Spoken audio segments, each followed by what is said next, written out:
யோ, ஏன் அப்படி புத்தி கெடுத்தனமா நடந்துக்கிற? நீ குடிக்கிறதுக்காக வேண்டி இப்படி ஒரு சின்னத்தனமான காரியத்தை பண்ணிட்டு நிக்கிற. பெத்தவங்க 7 மலையானுக்காக நேர்ந்துக்கிட்ட முடியும்னு சொல்லி அந்த அம்மா தெலுங்குல திட்டிக்கிட்டு இருக்காங்க.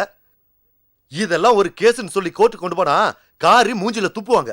யாரு துப்புறாங்களோ இல்லையோ ஜட்ஜி கட்டாயமா துப்புவார். யோ, வாய் மூடியா. ஏதோ உன் பொண்டாட்டி பண்ண புண்ணியத்தால நீ தப்பிச்சிட்ட.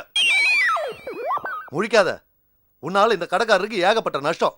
அது தீர்றதுக்கு ஒரே வழி, சம்பளம் இல்லாம 1 மாசத்துக்கு நீ வேலை பார்க்கணும். சார் இந்த தொழிலெல்லாம் எனக்கு ஒண்ணுமே பழக்கம் இல்லை சார்.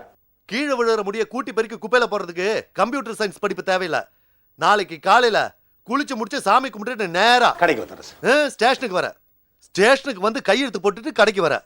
சாயங்காலம் போகும்போது ஸ்டேஷனுக்கு வந்து கையெழுத்து போட்டுட்டு போற. இதுல ஏதாவது மிஸ் ஆச்சு, அடிச்சு உள்ள தள்ளி முட்டி 2 பேத்துருவேன்.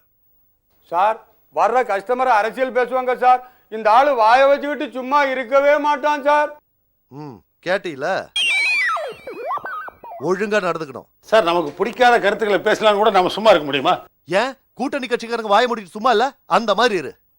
சார் சாதாரண இடமா இருந்தா வாய் தகராறோட போயிடும். இது கத்தி புழங்குற இடம் சார். கேட்டுக்கிட்டல சார், மத்தியான சாப்பாடையும் அந்த ஆளுகிட்ட வீட்டுல இருந்து எடுத்துட்டு வந்து வச்சு சாப்பிட சொல்லுங்க சார். நல்லா கேட்டுக்க. போல உரிச்சிடுவேன். உங்களுக்கும் எடுத்துட்டு வந்துடுறேன்.